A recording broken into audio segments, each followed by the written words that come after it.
नमस्कार। अरुणाचल समाचार में आपका स्वागत है। मैं हूं मनोज कुमार शर्मा। आइए बुलेटिन में सबसे पहले देखते हैं मुख्य समाचार। प्रधानमंत्री नरेंद्र मोदी ने भारत में दुनिया के लिए विश्व स्तरीय उत्पादन बनाने की जरूरत पर दिया जोर।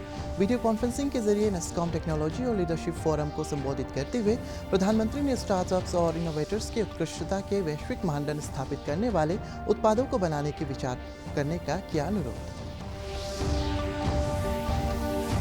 केंद्रीय कैबिनेट ने जुवेनाइल जस्टिस एक्ट में संशोधन को दी मंजूरी। इन संशोधनों में हर जिले में डिस्ट्रिक्ट मजिस्ट्रेट को मिलेंगे जुवेनाइल जस्टिस एक्ट लागू कर रही एजेंसियों के काम की निगरानी के अधिकार।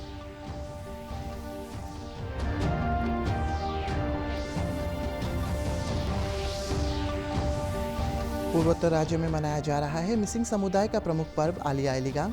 प्रतिवर्ष फागुन महीने के पहले बुधवार को मनाया जाता है फसलों के बुआई का पर्व आली आई लिगांग।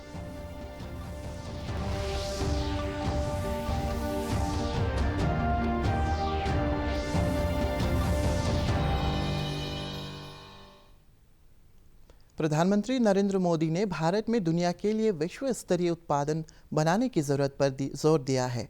आज वीडियो कॉन्फ्रेंसिंग के जरिए नेस्कॉम टेक्नोलॉजी और लीडरशिप फोरम NTLF को संबोधित करते हुए श्री मोदी ने स्टार्टअप और इनोवेटर्स से उत्कृष्टता के वैश्विक मानदंड स्थापित करने वाले उत्पादों को बनाने पर विचार करने का अनुरोध किया। उन्होंने कहा है कि टेक्नोलॉजी से नागरिकों का सशक्तिकरण हुआ है और सरकार के साथ उनका संपर्क स्थापित हुआ है।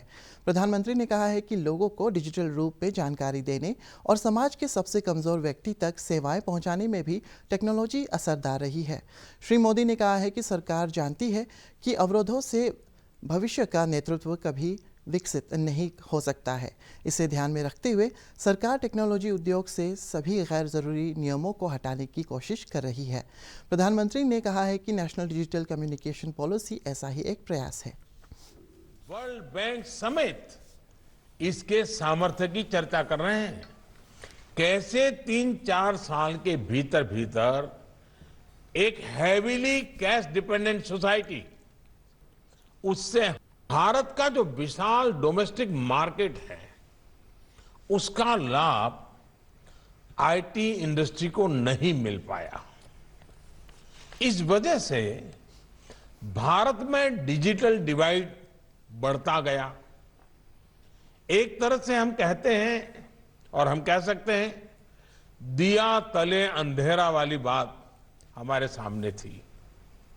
हमारी सरकार की नीतियां और निर्णय गवाह है कि कैसे बीते वर्षों में हमारी सरकार ने इस अप्रोच को बदल दिया है।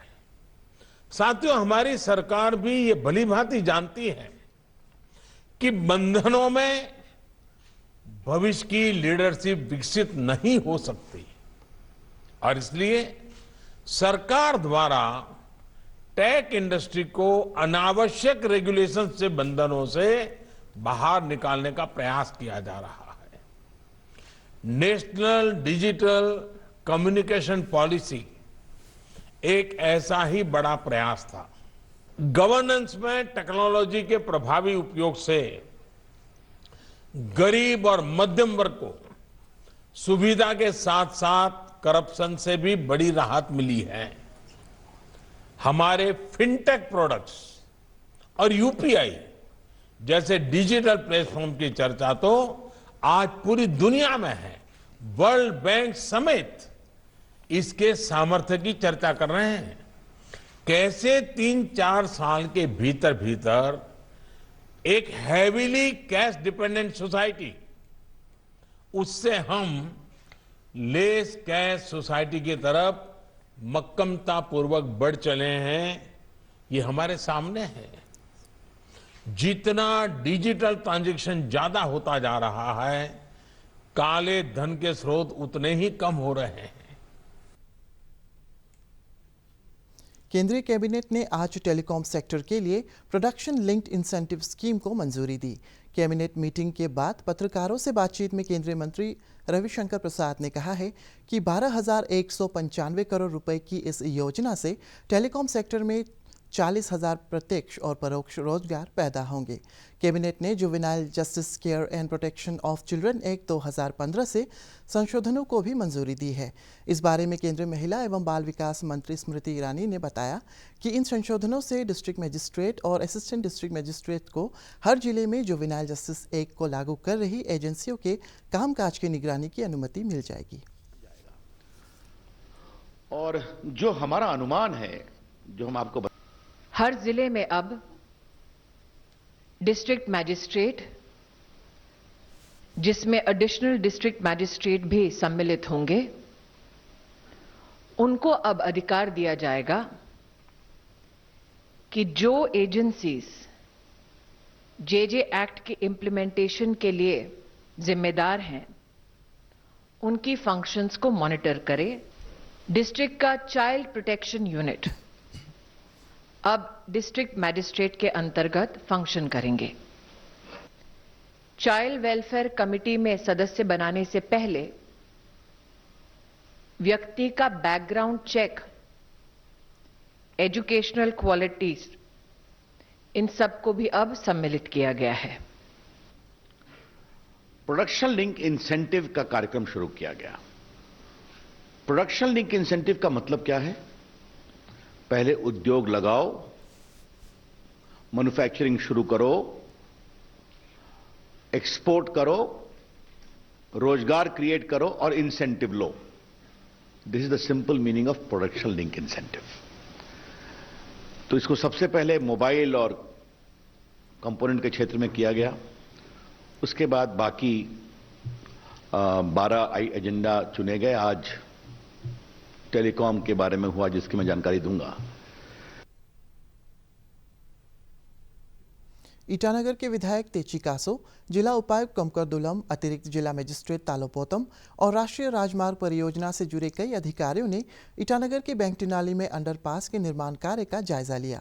इस अवसर पर स्थानीय विधायक तेची कासो ने राजधानी क्षेत्र के लोगों से त्वरित गति से इस राजमार्ग परियोजना को पूरा करने में सहयोग की अपील की। उन्होंने स्वीकार किया है कि बैंकटिनाली में चल रहे अंडरपास के निर्माण के लिए यातायात में बदलाव से लोगों को मुश्किलों का सामना करना पड़ रहा है। श्री कासो ने कहा है कि आगामी 3 महीने से ईटानगर से पापूनाला के बीच राष्ट्रीय राजमार्ग की स्थिति बेहतर हो जाने के बाद राजधानी क्षेत्र में ट्रैफिक जाम की समस्या से निजात मिलेगी। होना पड़ेगा। ईटानगर का जो माँ बाप है, भाई बहन है, और बाईपास रोड तो यहाँ से ऊपर में है, नीचे में है, और प्रॉब्लम इतना नहीं है। आप सभी को सुंदर सड़क मिलेगा, हाँ, अच्छा सड़क मिलेगा। थोड़ा सा पेशेंट होने में, डिसिप्लिन होने में, वो मतलब एक सीखने को, तो सभी को सीखने को मौका मिल रहा है, सीखना चाहिए। ये 3 महीना का हम लोगों ने टारगेट लिया।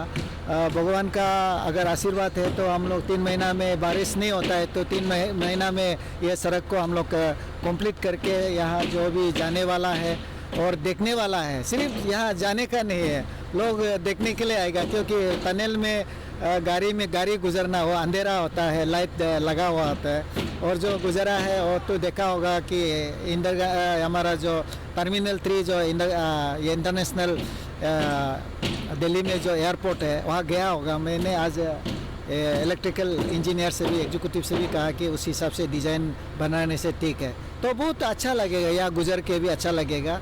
तो आप लोग, इसलिए कोई भी चीज़ का तो आप लोगों को भी मालूम है, अच्छा चीज़ मिलने के लिए थोड़ा पल करने के लिए उसका भी समय होता है। थोड़ा 3 महीना तो इतना बड़ा समय नहीं होता है, थोड़ा तकलीफ कीजिए। बिजनेस कम्युनिटी से भी मेरा रिक्वेस्ट है, यहाँ जो आसपास का है, और खास करके जो लोग ये रास्ता को बहुत ट्रैफिक को इस तरफ ऊपर और नीचे जो रिंग रोड से जो जा रहा है, थोड़ा दूरी लगता है सेक्टर में घुसने, उन लोगों से रिक्वेस्ट है कि आप लोग कोऑपरेट करें सरकार को और ये कंपनी को। लोअर दिबांग वैली जिले के बालेक में एक व्यवसायी की हत्या को लेकर उपजे तनाव को कम करने के लिए आज रोइंग में बाजार समिति के साथ जिला प्रशासन ने एक बैठक की। इस बैठक में स्थानीय विधायक मुचु मिथी, जिला उपायुक्त के एन दामो, पुलिस अधीक्षक जेम्स के लगो सहित कई पंचायत सदस्य मौजूद थे। व्यवसायी समुदाय के लोगों ने दोषियों के खिलाफ सख्त कार्रवाई करने की मांग की। इस अवसर पर जिला पुलिस अधीक्षक ने बताया है कि दुकानदार की हत्या के मामले में अभियुक्त को गिरफ्तार कर लिया गया है। विधायक मुचुमिती ने लोगों से शांति बनाए रखने की अपील करते हुए व्यवसायियों को भयमुक्त वातावरण प्रदान करने के लिए सभी आवश्यक कदम उठाने का आश्वासन दिया। और मैं जितना हो सकता है मैं विधायक जी से ही अनुरोध करूंगा। सबसे पहले तो मैं हमारे पूरी रोइंग की तरफ से संवेदना व्यक्त करने चाहता हूं। जो हमारे संजय यादव का जो अनटाइमली डेथ हुआ, एक प्रतिनिधि होकर मैं उसकी तरफ से, हमारा जिला प्रशासन की तरफ से, हमारे सब की तरफ से मैं परिवार वासियों को कहना चाहता हूं कि जो गलत किया है उसको तो दंड मिलेगा ही। रोइंग एक बहुत ही उभरता हुआ शहर है। बोगीबिल ब्रिज से लेके हमारे जो भूपेन हजारिका ब्रिज सेतु जो है, जब से खोल गया है, बहुत सारे लोग यहाँ आते भी है, यहाँ का नज़रिया देख के चला जाता है। लेकिन हम यहाँ का है और आप यहाँ का है। आपको यहाँ व्यवसाय करना है, हमें यहाँ रहना है, हमें मिलजुल के रहना है। तो सबसे प्रथम चीज होता है कि यहाँ का वातावरण, यहाँ का जो शांति होना है माहौल, और उसको कैसे सुधारे। संजय जो है वो सांप को पाल रहा था, समझ गया? उसको 10 रुपया मांगता है कभी, वो इतना वो दुकान से बाकी खा रहा है, बचपन से खाते आ रहा है और वो दे रहा है। संजय भी अपना बस्ती वाला, अपना बस्ती वाला सोचता है उसको कोई ध्यान ही नहीं रखता है बालक में। अब वो पूछ सकता है जाके, बालक का कोई पिछड़ा नहीं, उसको मारा नहीं कोई भी रिकॉर्ड में। लेकिन उसने क्या किया, एपिसमेंट करते गया। लड़का बंदूक लेके जंगल में भागा कि नहीं, उसको बस्ती वालों ने खेदा के पकड़ के लेके आया। सब ठीक है, नहीं उसे तो ऑपरेशन करना था। ऐसा आदमी को एक्सट्रीम एक्शन लेना जरूरी है। Dorjee Khandu state convention centre Itanagar में स्पेशल हैंडलूम एक्सपो लगा हुआ है। केंद्रीय टेक्सटाइल मिनिस्ट्री के सहयोग से Arunachal Pradesh handloom and handicraft development society द्वारा आयोजित इस एक्सपो का उद्घाटन राज्य के टेक्सटाइल और हैंडीक्राफ्ट मिनिस्टर तुमके बागरा ने किया। इस अवसर पर उन्होंने कहा है कि राज्य सरकार आत्मनिर्भर भारत मिशन के तहत स्थानीय लघु उद्योग को बढ़ावा दे रही है। श्री बागरा ने कहा है कि राज्य में टेक्सटाइल और हैंडीक्राफ्ट क्षेत्र को प्रोत्साहन देकर रोजगार के अवसर पैदा करने के लिए कदम उठाए जा रहे हैं। That is the main objective of having this type of exhibition. In Willi, we used to do at least twice earlier, at least twice. But only because of this coronavirus, problem, COVID-19 problem, I think near about more than a year, we could not recognize this. So after having waited for this type of, the coronavirus, virus issue, it has almost come to an end most probably. So we have already started. देश में Covid संक्रमण से ठीक होने वालों की दर 97.33% हो गई है। कल 11,833 लोग कोविड से स्वस्थ हुए और संक्रमण के 11,610 नए मामले सामने आए। इस दौरान कोविड से 100 रोगियों की मौत हुई है। देश भर में कोविड के 1,36,549 सक्रिय मामले हैं और अब तक 89,99,230 लोगों को कोविड का टीका लगाया जा चुका है। इधर अरुणाचल प्रदेश में पिछले 24 घंटे में कोविड का कोई नया मामला सामने नहीं आया है और राज्य में कोविड के सक्रिय मामलों की संख्या 3 है। कोविड रिकवरी दर 99.64% है। राज्य भर में कोविड जांच के लिए कल 666 सैंपल एकत्रित किए गए। उधर केंद्रीय स्वास्थ्य मंत्री डॉक्टर हर्षवर्धन ने दिल्ली में पत्रकारों के साथ बातचीत में बताया कि मार्च महीने में 50 वर्ष से अधिक उम्र के लोगों को कोविड का टीका लगाया जाएगा।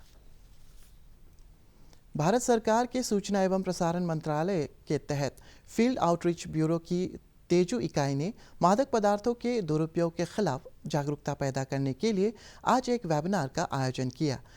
रीजनल आउटरीच ब्यूरो और फील्ड आउटरीच ब्यूरो में तैनात अधिकारियों एवं कर्मचारियों को इस गंभीर समस्या के बारे में विस्तार से बताते हुए आयोजित इस वेबिनार में जनरल अस्पताल लोहित के senior medical officer doctor S Towang ने एक्सपर्ट के तौर पर हिस्सा लिया।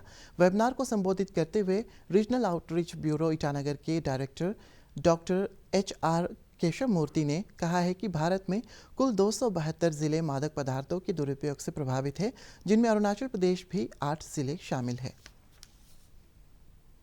राज्य के खेल मंत्री मामा नातुंग ने कल पापुमपारे जिले के मागोरिंग गांव में आयोजित प्री न्योकुम उत्सव समारोह में हिस्सा लिया। इस दौरान ग्रामीणों द्वारा स्थानीय रीति रिवाजों और लोक नृत्य का प्रदर्शन किया गया। इस अवसर पर ईटानगर नगर निगम के मेयर तामे फासांग और विधायक बालो राजा भी मौजूद थे। प्रदेश के लोगों को न्योकुम की शुभकामनाएं देते हुए श्री नातुंग ने स्थानीय पहनावे, खान पान, बोली और संस्कृति के संरक्षण के लिए एकजुट होकर प्रयास करने की अपील की है। असम के मिसिंग समुदाय का प्रमुख पर्व आली आई लिगांग पारंपरिक हर्षोल्लास के साथ मनाया जा रहा है। यह त्यौहार प्रतिवर्ष फागुन महीने के पहले बुधवार को मनाया जाता है। आली आई लिगांग का अर्थ फसल की बुआई से संबंधित है। इस त्यौहार के साथ ही फसलों की बुआई शुरू हो जाती है। अच्छी फसल और समाज के सुख शांति के लिए पारंपरिक पूजा के साथ लोक नृत्य का प्रदर्शन किया जाता है। आज अरुणाचल प्रदेश के लगे हुए असम के जोनाई और ईस्ट सियांग जिले के पासीघाट में आली आई लिगांग उत्सव समारोह में बड़ी संख्या में मिसिंग समुदाय के अलावा स्थानीय लोग मौजूद थे। पासीघाट में आली आई लिगांग उत्सव समारोह को संबोधित करते हुए स्थानीय विधायक कालिंग मोयोंग ने विकास के लिए सभी समुदायों को आपसी भाईचारे पर जोर दिया है। अरुणाचल समाचार के आज के अंक में इतना ही। जाने से पहले आप सभी से अनुरोध है कि कोविड-19 के दिशा निर्देशों का पालन करें, हमेशा मास्क लगाएं, बार बार हाथ धोएं और सोशल डिस्टेंसिंग के नियमों को मानें। हम कल फिर हाजिर होंगे अरुणाचल और देश और दुनिया की खबरों के साथ। चलते चलते आपको बता दें, आप अरुणाचल समाचार हमारे YouTube channel DD news Arunachal पर भी देख सकते हैं। देखते रहिए अरुण प्रभा। नमस्कार।